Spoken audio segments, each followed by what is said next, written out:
Hi, I'm Dr. Knight, and this is a recording for our 10 Lectures on Evolution series in summer 2025.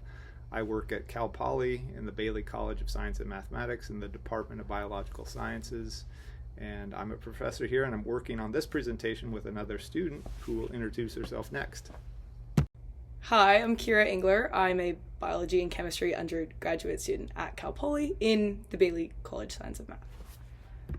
So our paper is called Were Bedbugs the First Urban Pest Insect? A Genome-Wide Patterns of Bedbug Demography Mirror Global Human Expansion. It was published recently in June of 2025 in Biology Letters, and we actually found this paper by a New York Times journal article. Okay, our take-home points. The first one is bat bugs and bed bugs are sister taxa. Before they were human pests, bats were the host of the bugs that became human bed bugs later. Bedbug effective population size, which is NE, shows that the human bedbug population expanded rapidly after humans became more sedentary 10,000 years ago. So it's sort of, in the paper it talks about how they moved into cities and thus human population expanded, so also bedbug population expanded. And an important glossary term we're going to define later is effective population size. Our third take-home point is bat bug NE, or effective population size, has been declining for a long time, most likely due to human-caused habitat destruction, disease, and predation. And our fourth point is human bedbugs also experienced a population decline during the last ice age as human effective population size declined, which the paper talks about as well. For our scientist vignette, we decided to focus on the lead author, Lindsay S. Miles, second author, Brian C. Varelli, and the final author, Warren Booth. Lindsay S. Miles got her PhD under Brian Varelli at Virginia Commonwealth University. And that final author, Booth, is an associate professor of urban entomology at Virginia Tech, where both other scientists work now. And he actually was the first in 2024 to publish the bedbug genome.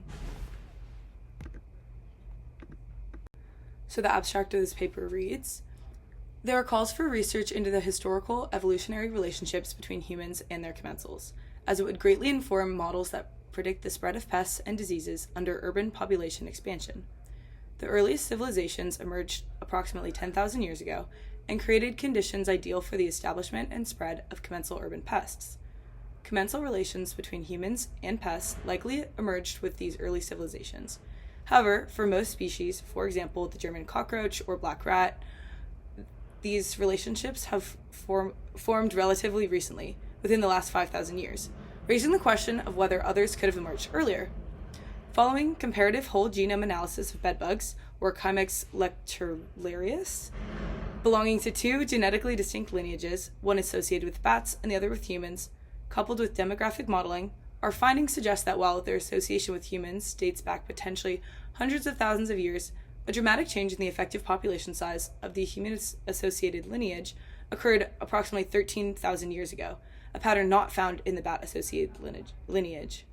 The timing and magnitude of the demographic patterns provide compelling evidence that the human-associated lineage closely tracked the demographic history of modern humans and their movement into the first cities. As such, bedbugs may represent the first true urban pest insect species. One of the terms we want to define is commensals in our glossary, and basically this is just saying that the bedbugs in bats and humans were genetically distinct. There was no gene flow there, and as such we could track the human-associated bedbugs. All right, we have two glossary note terms that we'd like to define. The first is effective population size, NE, and this is a very common term in genetics, and the symbol NE is always the same. Whenever you see NE, it's going to mean effective population size. And this measure is a measure of the population size, but it's not a census measure. It's derived from genetic measures of nucleotide diversity in the genome. So you can derive it from not just one genome sequence, but from population genomics. So you can sequence DNA from a number of individuals in the population and get an idea of the heterozygosity in the population And in general, greater heterozygosity implies a larger population size. I say in general, that's true. The second glossary note that we'd like to define, Keira already defined commensalism a little bit. It's when an organism uses food supplied in the internal or external environment of a host without establishing a close association with the host. They're not symbiotic per se, but minimally detrimental so as not to be considered a true parasite. One of the reasons I chose this paper, or Keira and I chose this paper, is because it shows a close association between bats and humans. And if you know anything about me, you know that I read the New York Times pretty religiously. And during, just a few weeks ago, June 16th, 2025, I came across this article about bat cave footage from a trail cam in a bat cave. And it showed all kinds of other wildlife that came by and actually predated on bats. Here's a leopard with a bat in its mouth. There's snakes in the background there, and there's other organisms that come by this cave and sample the bats.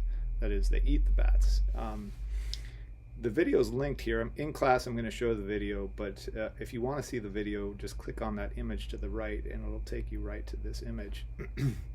Now, we just survived one of the greatest pandemics of the last thousands of years, the COVID pandemic. And as you probably know, that pandemic was probably from wildlife, and the closest genetic sequences are coming from a bat cave in China. And so at some point, that virus, the SARS-CoV-2 virus, jumped from bats into humans. And a lot of people are like, how could that happen? It seems improbable. What we know is that it probably was transmitted to humans through the wildlife trade. And then the question is, well, how could the wildlife even get the virus from bats? I think this video really demonstrates how bat caves are a smorgasbord for other wildlife to come and eat bats. So it makes it much more probable, at least in my thinking, that SARS-CoV-2 came from a bat population in China. That's not what this paper is about. Instead, it's about bed bugs, but it shows a close association between human bed bugs and bat bugs. And so there was a jump between humans and bats, or from bats to humans. And we can see in the phylogeny that bat bugs and human bed bugs are sister taxa. All right, I want to jump straight into the figures. This is figure 1 from the paper. As you can see, it's a 4-panel figure, and it has a lot of information on it. And mostly, I'm going to focus on figure 4D in the lower right-hand corner. The first thing I want to emphasize is that the data show of effective population size of these bug populations, both human bed bugs and bat bugs, show 3 interesting trends. The first interesting trend that I want to show is an expansion of the human bed bug population in the last 10,000 years. That's what I just circled here. It's a bounce in NE, or the effective population size, in the last 10,000 years. That corresponds to human societies changing and building societies, building cities, living in higher population densities. The second thing I want to emphasize is that human populations experienced a dramatic decline during the last ice age, and that is evidenced by a decline in the human bedbug effective population size. We see this decline here. I'm circling it on the animation. A decline in the human bedbug population size estimates from population genomics, indicating a population constriction. The third important trend is that the bat bug population has also declined, both during the last ice age, and then it didn't show that dramatic rebound. Lately, things have just been bad for bats. Habitat destruction, increased disease and predation by other animals. As everything gets pushed to the limit, bat bug populations have been declining for a long time. All right, before we finish up this presentation, I just wanted to present a textbook tie-in. This is from page 396 from Freeman and Heron, our textbook that we're mirroring.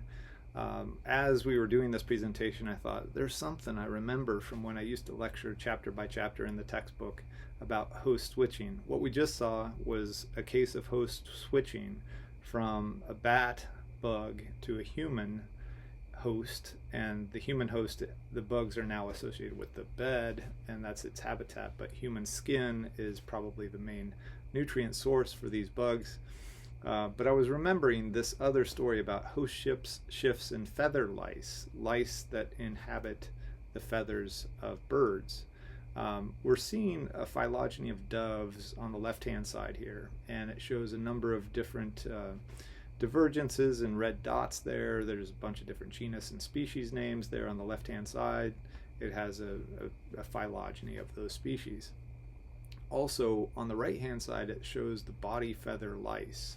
They're all within the same genus, but they are differentiating as those species differentiate.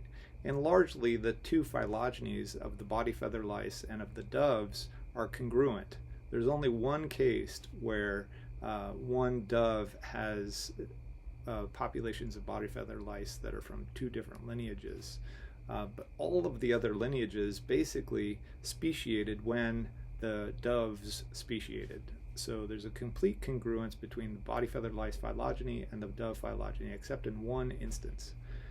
But if we look, so this implies that there's a limitation on dispersal. That is, those body feather lice just live where they do on those birds, and that's their whole world. But wing feather lice are different. Wing feathers, well, if you've ever seen a dove, you've seen that they flap around a lot, and they make a big mess of dust. And those wing feather lice, if we look at the phylogeny of those species, those populations that inhabit those same dove species, we see that the phylogeny of wing feather lice is very different than the phylogeny of doves. So there's been a lot of dispersal of wing feather lice, but not of body feather lice. That's the main take-home point of figure 10.3 from Freeman and Heron. Now I'm going to go back and read our take-home points once again. Keira did it the first time. I'm going to do it a second time. First, bat bugs and bed bugs are sister taxa. Before they were human pests, bats were the host of the bugs that became human bed bugs. Bed bug effective population size, or NE, shows that the human bed bug population expanded rapidly after humans became more sedentary 10,000 years ago.